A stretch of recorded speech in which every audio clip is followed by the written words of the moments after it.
o que vocês podem agregar aí na vida dos nossos filhos, né?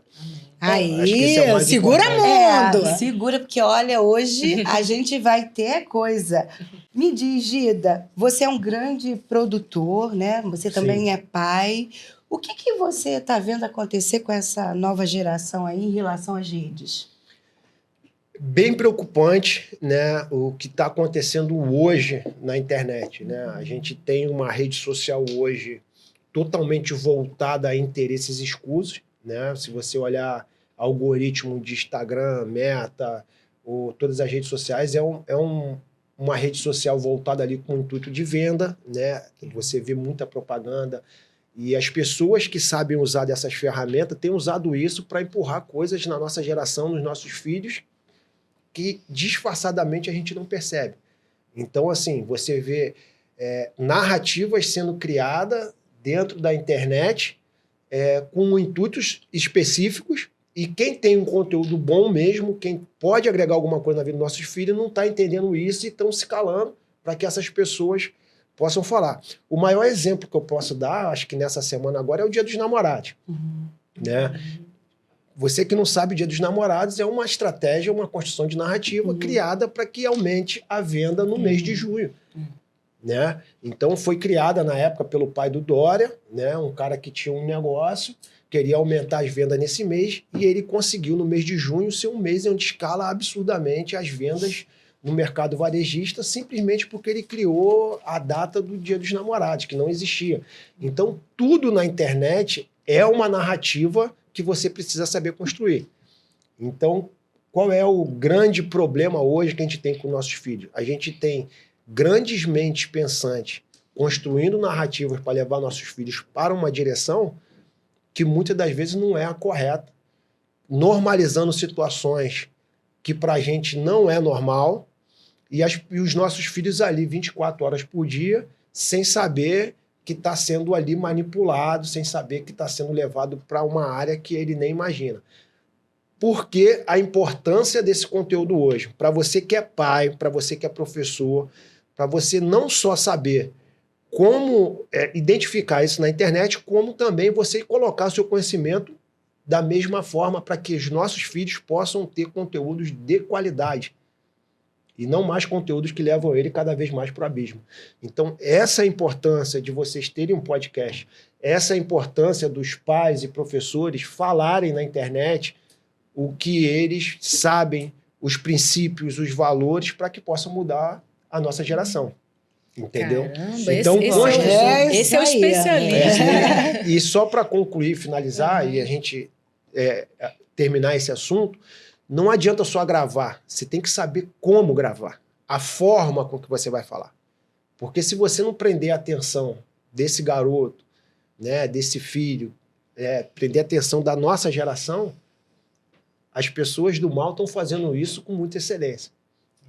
Então, assim, não é só chegar aqui e produzir um conteúdo chato, técnico, que o aluno vai, o teu filho vai olhar e vai passar direto. Você tem que falar a linguagem dele, você tem que entender de arquétipo, você tem que entender de gatilho emocional, você tem que entender de tudo para você impor ali, para a nossa geração, os princípios e os valores que a gente precisa impor para que eles possam realmente mudar de vida. Gida, tem gente falando por aí que as redes sociais estão educando os nossos filhos. E eu ainda vou acrescentar, tem gente falando por aí que a inteligência artificial está dando aula no nosso lugar. Então, me ajuda, fala conosco, fala aí com esses pais. Será mesmo que a inteligência artificial está dando aula no meu lugar e que as redes sociais estão educando os nossos filhos? Eu acredito que sim, tá? Eu vou responder em 2 etapas. Primeiro, sobre a rede social ensinar os nossos filhos. Eu descobri isso quando eu estudei uma teoria chamada Teoria dos 7 Montes. Tá? O que é a Teoria dos 7 Montes? Ela existe 7 pilares de influência na cidade, os 7 principais, que você só consegue mudar uma cultura para baixo quando você alcança o topo desse pilar. Isso foi um dos maiores motivos de eu criar minha rede social e criar o meu podcast e começar a falar dos meus princípios e valores. Por quê? Somente quando você chega no topo desse pilar, você consegue mudar uma cultura para baixo. Essa teoria das 7 montes foi criada por alguns jovens da Jocum, jovens com uma missão, num intuito evangélico. Eles fizeram um estudo e falaram que esses pilares da sociedade são os pilares que regem. Então, qual foi minha missão desde o dia que eu descobri aquilo até hoje? Alcançar alguns pilares de influência que eu pudesse mudar alguma cultura para baixo. Não é de baixo para cima que você muda uma cultura, é de cima para baixo. Por isso que a gente vê no Brasil, por exemplo, certos ensinamentos dentro das escolas, porque quem está no pilar da educação são pessoas que não têm os mesmos princípios e valores do que a gente. Então, os 7 pilares, se pode dar uma pesquisada depois lá, Teoria dos 7 Montes, é governo, é família, é mídia, é arte, é entretenimento e mais alguns pilares que eu não lembro de todos agora.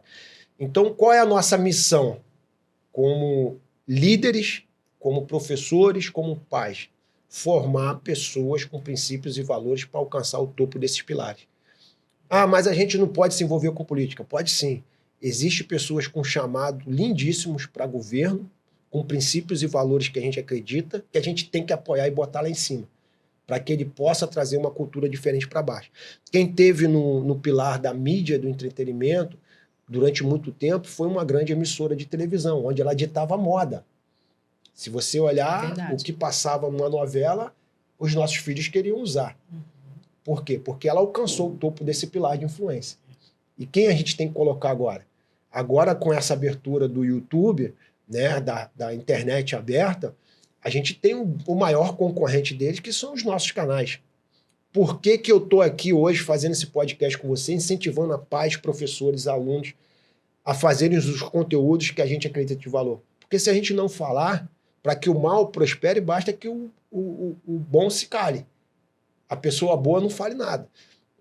Então essa é a grande importância da gente ter essa influência no meio digital.